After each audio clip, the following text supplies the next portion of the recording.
G'day everybody, just wanted to park up and have a bit of a yarn about mental health. I think the egg challenge and all that sort of stuff, great fun, we're raising awareness, but there's something that we're doing incredibly backwards with it. And to me I was thinking about this today, to me it comes to the point of when people need help, the people who need help with mental health are not the people who want to start the conversation about it. So it's up to all of us to start a conversation that can encourage them to come forward and feel like it's going on. So what I want to do, instead of chugging an egg, I'm going to make a donation and I'm going to talk about my struggles with mental health and what I've been through. Now, I don't consider in any way, shape or form that I've been fucking severely affected, but I've had a bit of a touch with it and spent a bit of time with it. And I thought the way that maybe instead of chugging an egg, maybe me telling what's going on in my life, talking about how I've dealt with it, and what I do to keep myself on a good keel,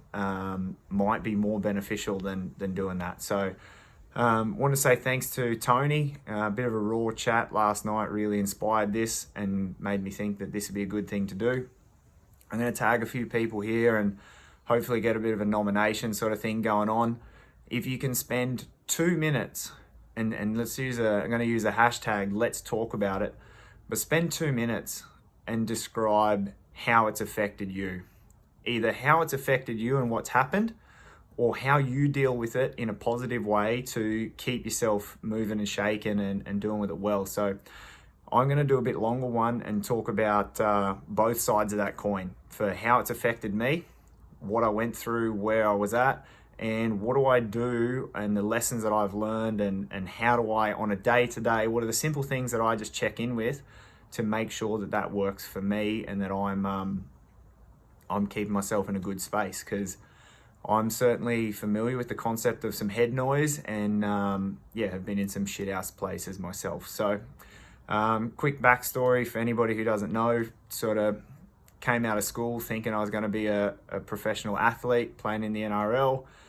Never made it, as many people don't. No excuses, none on that side of things, but definitely from the transition of going, that's 11 years ago now. But when you play sport, and I genuinely believe that anybody, whether you've been good at sport, whether you've been pursued a career at sport, whether you're in business, whatever your vice is that you've gone hard out at, when you do that for a serious amount of time, you become, there's just the hyper competitiveness. Whilst it's obviously a really good thing, it can become a very detrimental thing. And there's two sides to the coin, and I don't know how this is going to string together, but there's a whole bunch of pieces here. But the punchline is, I went from 2009 training with the NRL squad, thinking that I'm a chance to go here, to 2007 sitting in a psychologist's office, sitting in a doctor's office, putting myself on a mental health plan because I couldn't get myself to get out of bed and go to work. I spent some time on the phone to my brother, to Tony, bawled my eyes out, felt like a complete failure. Even talking about it now, it seems easy in theory, but definitely I consider, if you think about mental health on a 1 to 10, I consider that what I've been through is a 3. There are people out there dealing with a lot more bigger challenges than what I've had to deal with. There are people out there who have lost a lot of people closer to them than what I've had to. But I genuinely believe that the challenge, we're not facing this challenge in the right way. Everybody is encouraging people to stand up and talk about it. But when you're in a place where you're not feeling good, it's a mammoth effort to put your hand up and talk about it. And if we were to think about it as a bit of a sliding scale, let's say that feeling good is a 10, just metaphorically or arbitrarily, whatever it is. Feeling good is a 10. And if you slip down to a 6 or a 5, you're going to slip into some troubles. You're starting to trend in the wrong direction. And where you want to reach out for help is a 7 or an 8. So you're not feeling good and you're not in that, but you're on the way down and you recognize that you're not feeling good. For somebody to get to a point where they're going to reach out for help, they either don't or they're at a 2.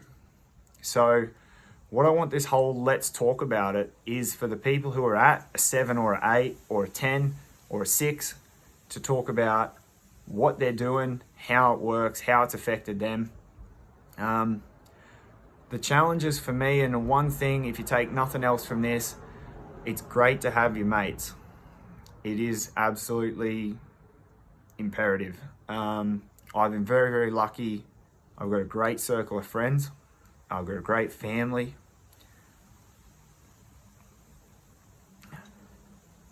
And they've certainly helped me through a lot. But the thing that has really helped me is the professional help that I have got.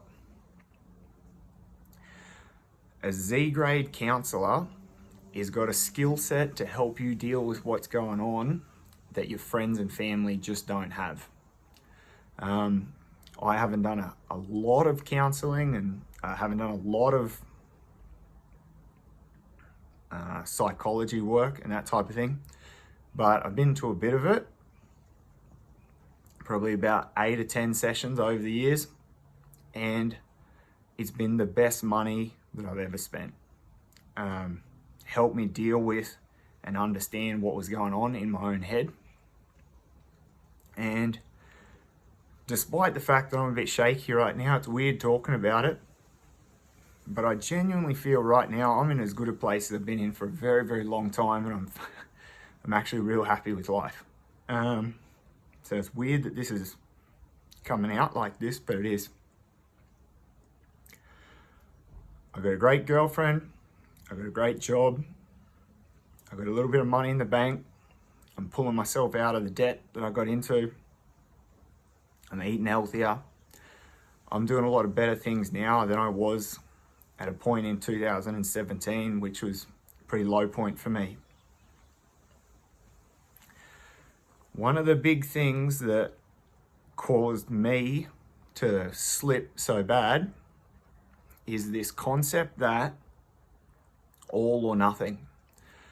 And this comes back to the sporting side of things, and I think the people who have dealt with sport and played at a decent level, you take accountability for yourself all the time. And that's good up until a point. And what this has taught me, and what I've learnt through going to see professionals and get help, is that life at either end of the extremes is no good.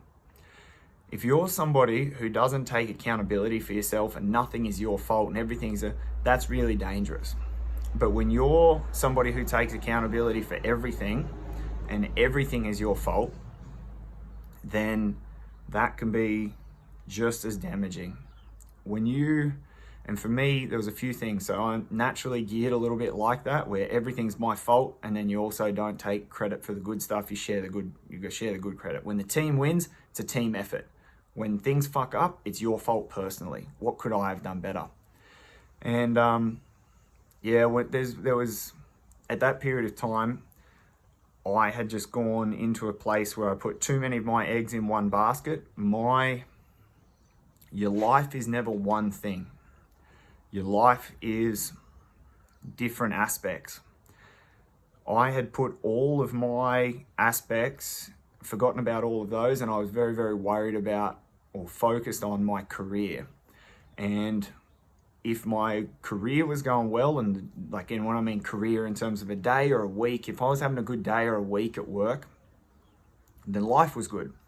But if I was having a shit day at work, then my whole life was shit. And I just felt like my whole life I was a complete fucking failure. And the cycle for me went, okay, not feeling so good about this, got to get out. I know what would be good for me, it'd be some exercise. So I'd try and go for a bit of exercise, go for a run, do something. And I had this idea that if I wasn't going absolutely balls to the wall, 100%, then it wasn't worth doing. You're either doing it or you're not. And that's just so wrong. It's just not true. And I grew up believing that, and it's just not true. And the help that I got helped me realize that. And for as much as my friends had told me that and things like that, it's not the same. So the cycle for me was, I'd have a shit day at work, I'd tell myself that it'd be a good thing to go and exercise. Instead of exercising, I'd call into KFC on the way home. Bit of a tragic for a bit of fast food. I'd fill myself up on KFC as a bit of guilty pleasure. Then in my mind, I'd be beating myself up for taking a piss weak option. And in the self-talk in my head, and I can't speak for anybody else's because I don't listen to anybody else's head, but the self-talk in my head can be, it's not nice. I'm not the type of person who does something wrong and then thinks, oh yeah, that's all right, pick it up. I'm the type of person who thinks, yep, you should go for a run. Oh, you didn't? You went and got a bit of KFC? That's fucking pathetic. You're a fucking useless piece of shit. I turned to gambling, and I'm still pulling myself out of the financial hole that I put myself in with that. And the things that I realized and really took out of it was the two people. I sort of always saw myself as two people. There was successful me, who was disciplined and had a great work ethic and did all that kind of stuff. And there was sloth me, who just was lazy and didn't give a shit and didn't bother about any of that. He was the person who went to KFC on the way home, didn't give a shit about going to exercise. Now, the flip side of that is, and this helped me from going to get counseling and seeing that, is that I'm actually both of those people, and life is those things. So I don't know, I kind of feel like I've rambled a bit, but if you're in a point where you're struggling, you got to put your hand up earlier. And I think the way that we get people to put their hand up earlier is by the people who are in a good place putting themselves in a vulnerable position and saying, hey, let's talk about it. Because we all know somebody who's lost somebody, or like we've all lost somebody that we cared about. We all wish there was somebody here that we could have a beer with and do a stupid boat race or whatever. But it's got to change, and it's got to do something positive. So on a positive note, a couple of things that I do that have helped me immensely. One, I put my phone up. I'm very, very conscious now of how much time I spend on my phone looking over the fence at what everybody else is doing. I understand the entire picture of my life. I see all the good things, I see all the bad things, I see all the shit bits. And I'm inclined to focus on the bad things and not on the good things. If I scroll through my Facebook feed, what I'm seeing is a highlight reel of anybody else's life. And I can jump on LinkedIn and do the same thing in a business sense. And I can go to the pub and have a beer with me mates. And, you know, for the better part of it, we're not talking, and, you know, my mates are great. If there's shit to talk about, we talk about it. But we're talking about good things, and you're walking away going, shit, they're doing all right in that, and they're doing all right in that. But you've got to keep perspective that you know 3/5 of nothing about somebody else's life. You don't know what they're going through in the quiet times, bad times, in the dark places.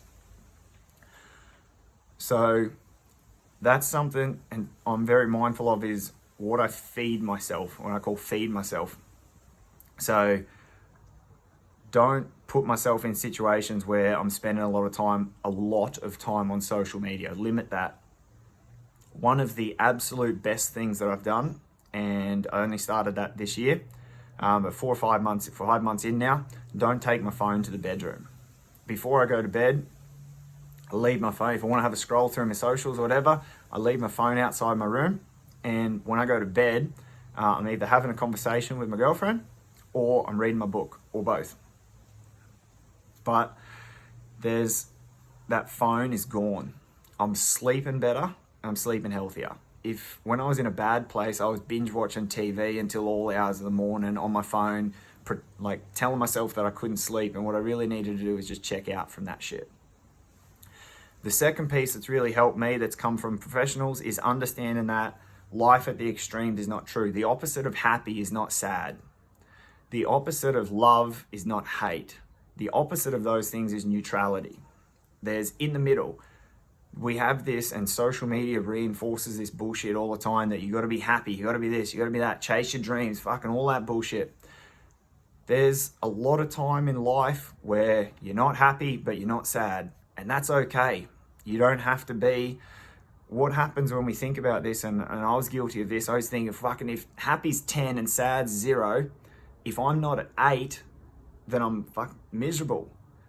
And what you're doing is you're just shifting the benchmark to a completely unrealistic, you're not meant to operate at that kind of level. So understand that the opposite of happy is not sad. The opposite of in love is not hate. They're two sides of the same thing, and the opposite is actually in the middle. What else do I do? I journal. So if anybody's read or looked at The Resilience Project, great book. Recommend you definitely check it out as an interest. I like to write. Not everybody does. I encourage this to my clients and stuff as well. Sometimes if I think it's going to help. I like to write. My brain is on all the time. Writing stuff helps me process what's going on and how it works. And I don't have to talk about it to anybody. I can just write what's going on. In particular, I write, and in particular, I focus on 3 things that I'm grateful for each day. So I know that there's a whole bunch of science behind this, but it really does, and I can speak from personal experience, it really does force you to look at what's going on. And I can tell you for sure that I see the world now in a lot more positive way than I used to. And I hope that over the years that only continues to get better. What else am I doing that keeps me? I got to exercise. If I'm not, the cycle, I can slip into a really negative cycle. Don't exercise, eat shit food, blame myself for being fat, don't exercise, eat more, and it's just the cycle is bad and it just reinforces itself. So I don't do anything crazy, but at the moment I'm walking a lot, just getting out. Just had a phone call. Yeah, good timing. Airplane mode if you're gonna film, good times.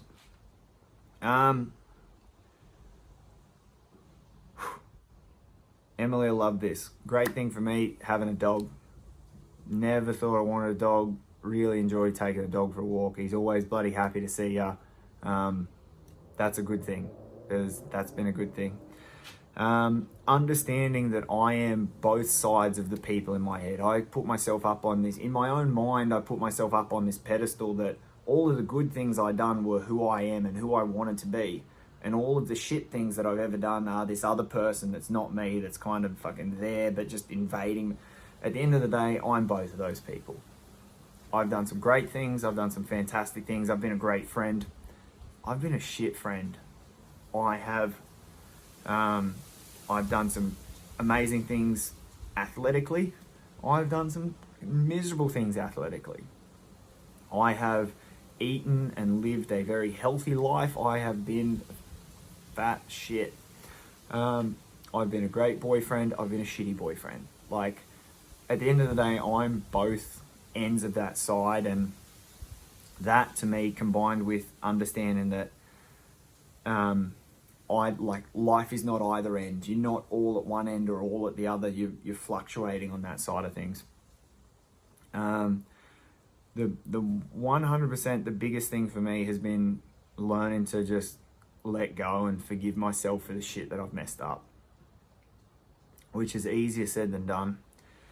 Literally, like just the other day, I realized that I was still giving myself an uppercut, and the negative voice in my head was giving myself an uppercut for something that I did when I was 16. I am just over 32 now.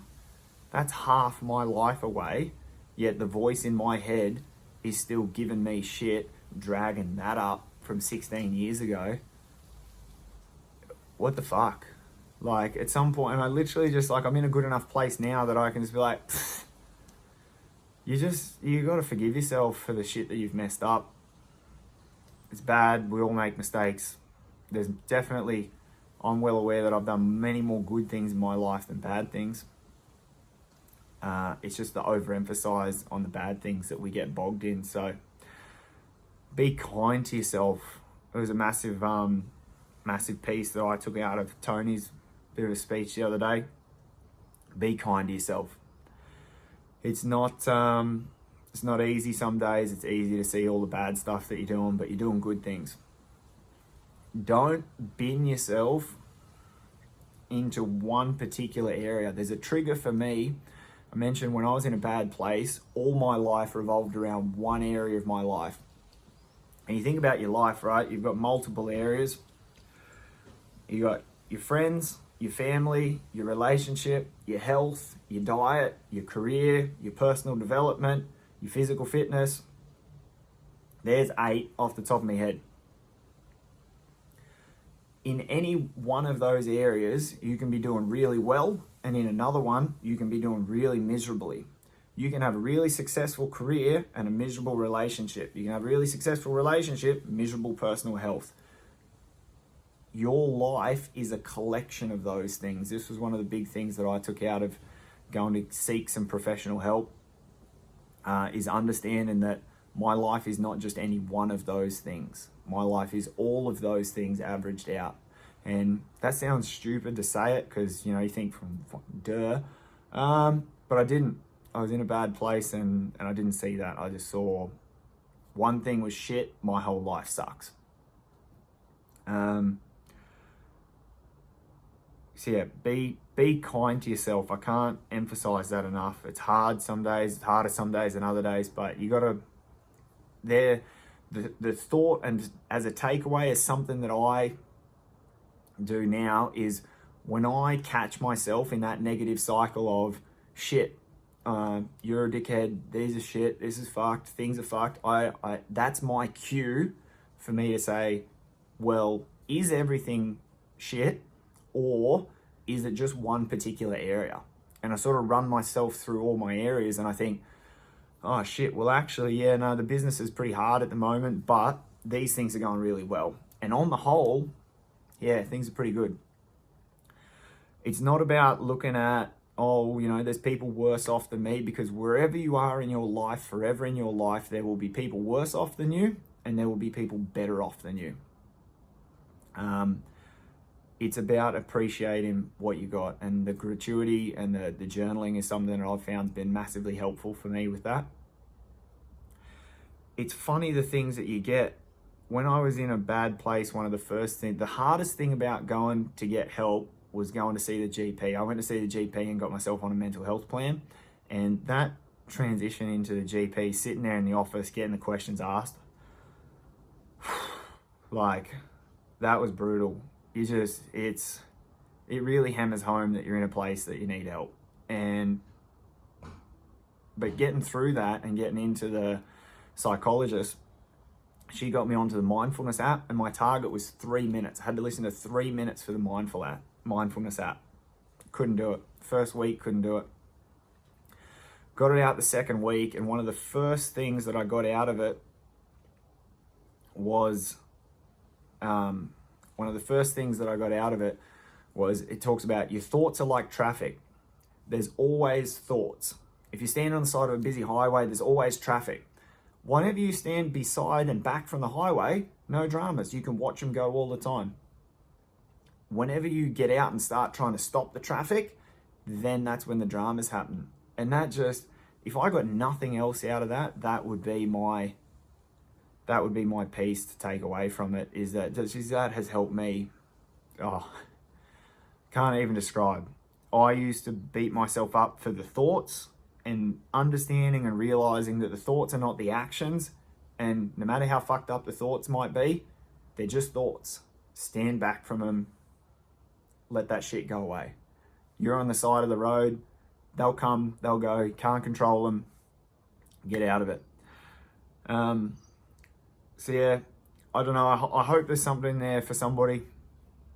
I genuinely believe that we need to talk about it, and we don't need to talk about it in a way of, hey, let's talk about it. Like, we need to, if the people who have been through it, been touched by it, the people who are in a really good place, what are you doing? What's working for you? We need to talk about it in a positive way to say, this is what I've been through, this is what I'm doing, I'm in a good place. How do we make this work? This has been my side of the story.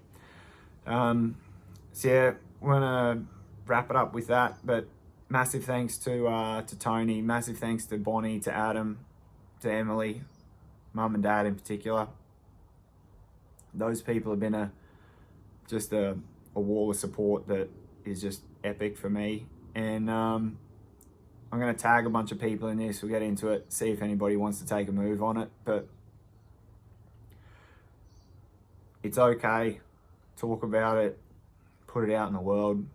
Hopefully somebody can see this and realize that, oh shit, yeah, I can put my hand up.